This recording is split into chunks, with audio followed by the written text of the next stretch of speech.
que Jesus veio para que nós tenhamos vida e tenhamos em abundância.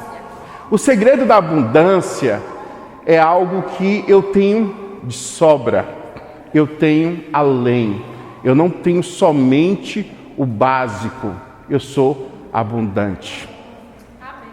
Interessante é que Jesus, ele veio para que nós tenhamos uma vida abundante.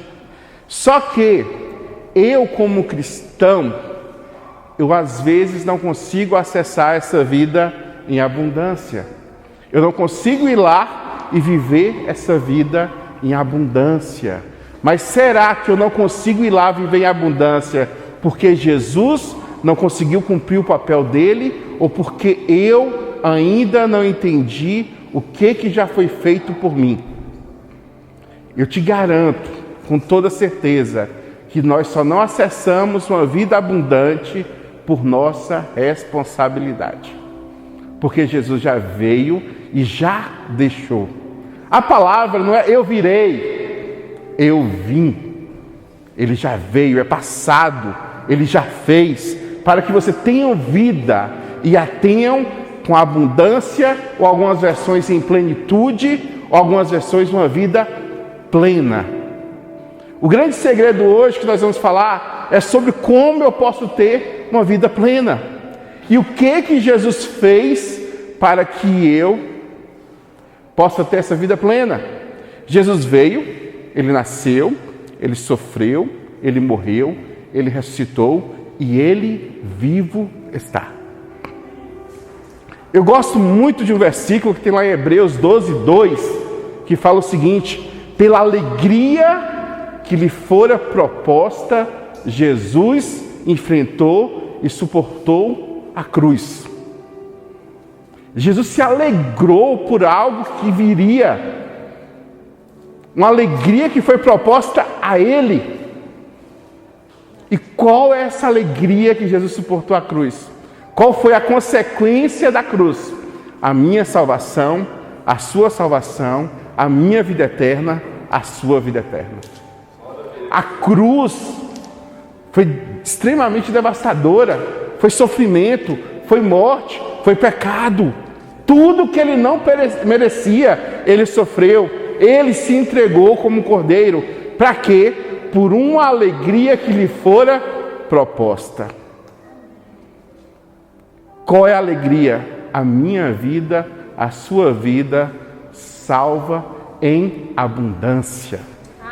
O ano está acabando e todo final de ano nós pensamos como? O que eu vou fazer no ano que vem? Quais são os meus planos para o ano que vem? Mas por incrível que pareça, parece que todo ano nós simplesmente trocamos o número do ano e mantemos as mesmas metas que não iremos cumprir. Mas por que a gente não cumpre as metas que Jesus prometeu uma vida em abundância para mim? Para eu ter uma vida em abundância, eu preciso entender 3 coisas. O que impede todo cristão, toda pessoa de ter uma vida sem abundância, uma vida rasa, uma vida no urgente, uma vida no medo, uma vida no fracasso. A primeira coisa é o medo. Quantos versículos tem na Bíblia falando não temas? 366 versículos. Um para cada dia e ainda sobra um para o ano bissexto. Não temas. Eu amo aquele versículo em Isaías 41:10. Não temas, porque eu sou contigo. Não te assombres, porque eu te protejo.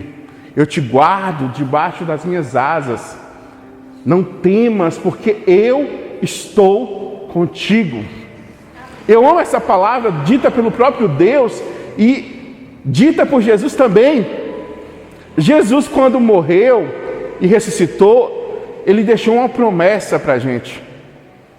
Eis que estarei convosco até o fim. Não é até o início das suas lutas, não. É até o fim. Primeira coisa que eu tenho que abrir mão, eu tenho que falar no ano de 2023, eu quero abrir mão do medo. É muito comum a gente pegar e falar, seja forte, seja corajoso, mas eu preciso abrir mão do medo. Como eu abro mão do medo? Encontrando o verdadeiro amor. Lá em João fala, o verdadeiro amor lança fora todo o medo. E onde é que está o verdadeiro amor? Está na cruz, está em Jesus, está na promessa de Deus. Se eu viver com medo, eu não ando, porque hoje, para eu chegar até aqui, poderia ter acontecido várias e várias coisas. Eu não sei do dia de amanhã, eu não sei daqui meia hora, ninguém sabe, só Jesus sabe. O meu medo não vai resolver nada. E o medo é algo que o diabo usa para colocar em nossas vidas, para o quê? Nos bloquear. O cristão com medo é um cristão que não entende a promessa de Deus. Por que eu tenho medo se eu tenho um Deus que é provedor, um Deus que é presente, um Deus que é protetor, um Deus que cuida de todas as minhas necessidades, um Deus que me ensina através das provações, um Deus que coloca o caminho difícil para que eu aprenda a viver no fácil. A Bíblia fala, seja fiel no fácil que eu vou te colocar no difícil, ou seja fiel no pouco que eu te colocarei no muito. As minhas provações não são e nunca serão maiores que meu Deus. Agora, eu vou viver com medo ou eu vou viver com coragem? Nós temos uma ordenança de Jesus, lá em Mateus 28, ide. É imperativo, é na hora, vá, faça. Ide por onde? Por todo o mundo e anunciai uma boa nova, anuncie a salvação, anuncie uma vida plena, anuncia uma vida em abundância. Por que eu devo ter medo se eu posso ter a esperança? Lá em Provérbios 29, 18, fala o seguinte: sem profecia o povo perece. E o que é uma profecia? É algo que ainda não aconteceu, mas que vai acontecer, dado por Deus. Aí eu pergunto para vocês, qual é a profecia que você tem se agarrado?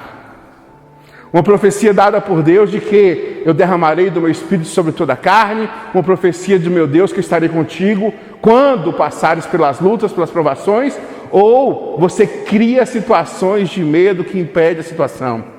Você está preocupado com quem está governando o país, mas eu não me preocupo porque eu sou filho de quem governa os céus. Eu sou filho de quem tem o universo nas mãos. Quem está naquele poder lá não tem poder em relação a Deus. Não tem poder em relação à minha vida. Por quê? Eu sou filho do Altíssimo. Você é filho do Altíssimo. E já reparou que nós somos herdeiros e não desfrutamos de uma herança? A Bíblia fala que o herdeiro que não tem poder para desfrutar de uma herança é semelhante a um escravo. Eu sou herdeiro de uma herança.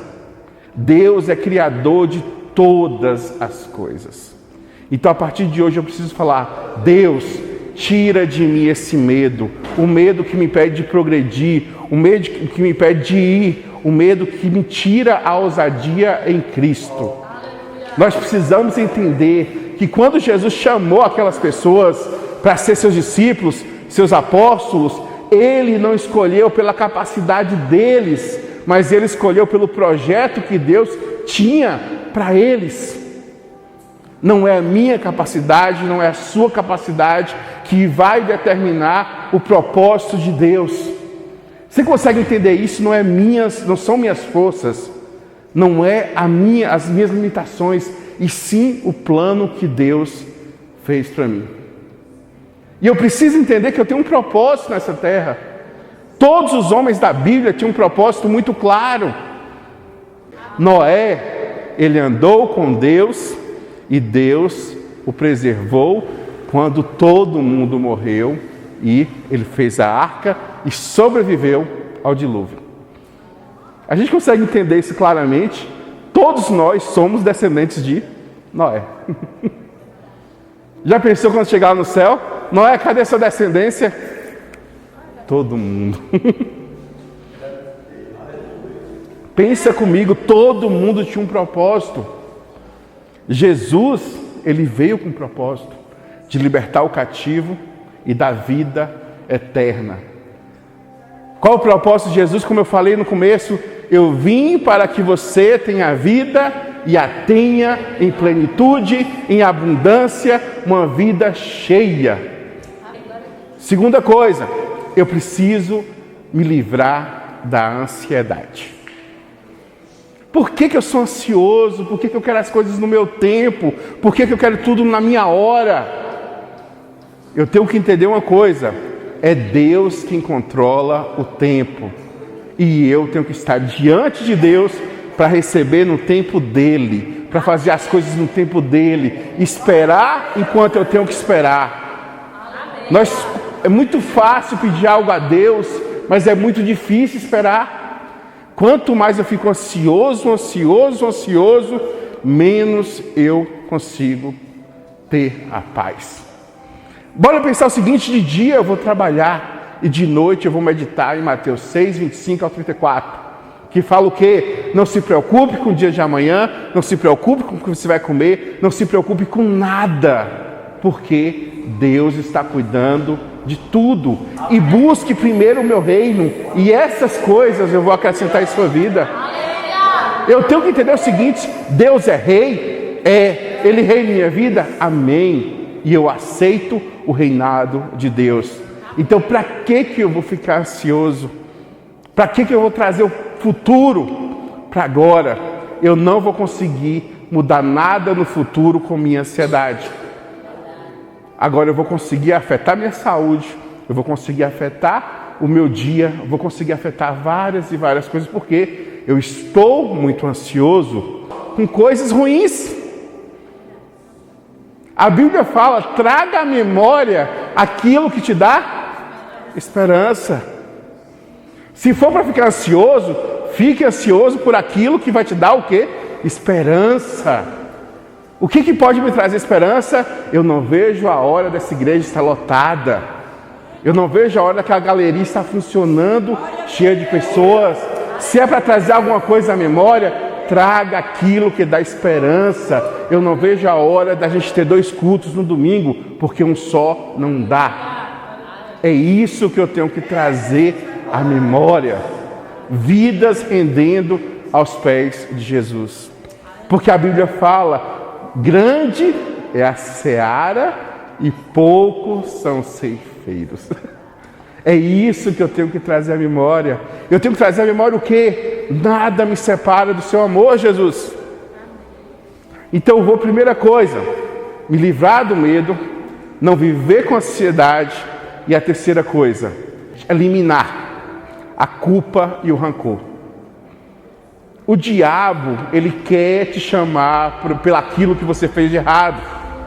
Se você parar para pensar, os fariseus, eles levavam pecadores para Jesus. E os apóstolos levavam arrependidos para Jesus. Pessoas que já estavam arrependidas, regeneradas, transformadas para Jesus. Eu tenho que pensar o seguinte, e não adianta eu carregar nenhuma raiz de amargura pelo que meu irmão fez ou por aquilo que eu fiz no passado. Meu passado ficou para trás. Eu tenho que me libertar de quê? Do medo, da ansiedade, da culpa e do rancor. Mas Glauber, qual a diferença de culpa? Culpa é aquilo que eu fiz de errado e o diabo vai todos os dias, falar comigo, vai lá me condenar. Aí eu penso o seguinte, nenhuma condenação há para quem está em Cristo Jesus. O diabo, ele vai tentar falar para você que você não vai conseguir, que você é pecador, e tudo que ele falar, ele pode ter um pouco de sentido, mas não é verdade. Porque pecador eu sou, sozinho eu não consigo, mas eu sou lavado e remido pelo sangue de Jesus e eu posso todas as coisas naquele que me fortalece. O diabo, ele pode usar até mesmo a palavra de Deus para te condenar. Mas Deus, Ele tem uma palavra também para te libertar, para te dar vida. Eu elimino o medo, elimino a ansiedade, elimino a culpa e eu elimino também o quê? O rancor. Quantas e quantas vezes nós deixamos de viver porque o irmão fez algo que eu não gostei há 15 anos atrás e eu parei de viver por causa disso. Ele nem lembra. Para o ano de 2023, eu quero que cada um pare e pense: Deus, como é que eu posso ter uma vida plena em 2023? Eu já falei as 3 coisas que você não deve ter. Agora eu vou falar 3 coisas que você deve ter. A primeira coisa é esperança. A esperança em Cristo tem um nome chamado de fé. A fé é a esperança do cristão. A fé vem pelo ouvir e ouvir a palavra de Deus. Se você fala assim: Glauber, eu não tenho esperança, eu não tenho fé, comece a ouvir a palavra de Deus. Como é que Deus vai falar para mim? Abra a Bíblia e comece a ler e Ele vai falar com você. Comece a orar e Ele vai falar com você. E quanto mais você vai escutar Deus falando, você vai ter o quê? Esperança. Que é a fé. Se eu tenho fé e eu tenho esperança, a segunda coisa que eu preciso ter é santidade. Eu não posso negociar com o pecado. Eu não posso viver abraçado com o pecado. Quanto mais eu estou abraçado com o pecado, eu estou distanciando de Deus, distanciando daquilo que Deus tem para mim. A santidade simplesmente é aproximar de Deus, ficar em Deus, buscar Deus e fugir do pecado. Eu não preciso lutar contra o pecado, eu vou fugir do pecado, deixa o pecado lá. Primeira coisa, esperança, fé, santidade. Sabe qual é a terceira coisa que eu poderia falar para você, que eu acho que vai mudar muito a sua vida? A Bíblia fala o seguinte: irmãos, ajudem uns aos outros. Então eu vou colocar a terceira coisa chamada generosidade. Serviço, doação. Vamos pensar o seguinte: eu vou parar de frequentar a igreja e eu vou começar a servir na igreja. Olha que diferença faz. Porque quando eu vou frequentar a igreja, eu só vou lá para ir.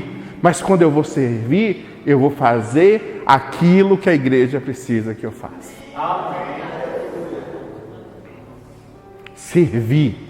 Sirva a igreja, sirva o seu irmão, ajude o seu irmão.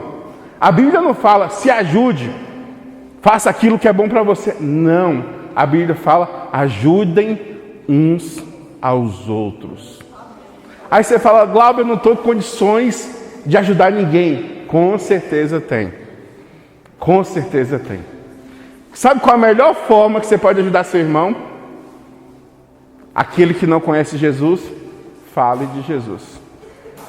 Aquele que está distante de Jesus, traga para perto para Jesus. Eu lembro de uma história que uma vez um pastor contou na igreja, e ele fez a seguinte pergunta: qual é o filho que a mãe mais ama? Aí toda mãe ia falar: ama todo filho igual. Mas ele falou uma coisa interessante: a mãe ama mais o doente até que cure, o pequeno até que cresça, o que está longe até que volte. A mesma coisa é Deus. Aquele que está doente precisa de cura. Aquele que é pequeno, que é fraco na fé, precisa de instrução, precisa de puxão de orelha, precisa de confronto. E aquele que está longe, eu preciso fazer o quê? Buscar. O pastor, ele dá a vida pelas ovelhas, ele busca as ovelhas. E a gente precisa aprender uma coisa: eu estou ajudando a curar meu irmão? Eu estou ajudando a fortalecer a fé do meu irmão? Eu estou ajudando a trazer meu irmão de volta? Eu estou fazendo com que o meu irmão cresça na fé? Será que minhas conversas, meus diálogos têm sido para fazer, irmão, bora aprender mais de Deus, bora falar mais de Deus, bora aprender mais da palavra, e ao mesmo tempo eu preciso ouvir, eu preciso parar para ouvir o que meu irmão tem a falar comigo. A gente tem que entender o seguinte: aquele que começou a boa obra, ele é fiel e justo para cumprir. Amém. E eu creio que o ano de 2023 vai ser o melhor ano na história dessa igreja. Uma vida em abundância é uma vida que eu entendo. Deus já veio para que eu possa ter vida em abundância. E Ele se alegrou por isso. Eu posso entender que eu não preciso ter mais medo. O medo já foi vencido por mim. Alguém venceu o medo por mim. Não fui eu que venci o medo. Alguém venceu o medo. E esse medo foi vencido pelo verdadeiro amor que vem de Deus. Eu amo esse versículo. O verdadeiro amor lança fora todo medo. Eu não preciso ficar ansioso por coisa alguma. E eu também posso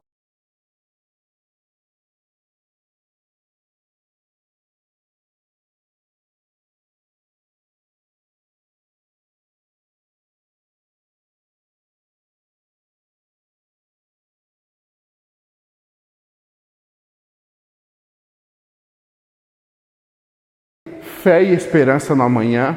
Você vai começar a se santificar. Quanto mais se santifica, mais a gente percebe que a gente precisa o quê? Santificar mais e mais e mais. E por último, nós vamos ajudar uns aos outros. A igreja verdadeira é aquela igreja de Jesus Cristo. Nós precisamos aprender em Jesus tudo aquilo que nós precisamos ser.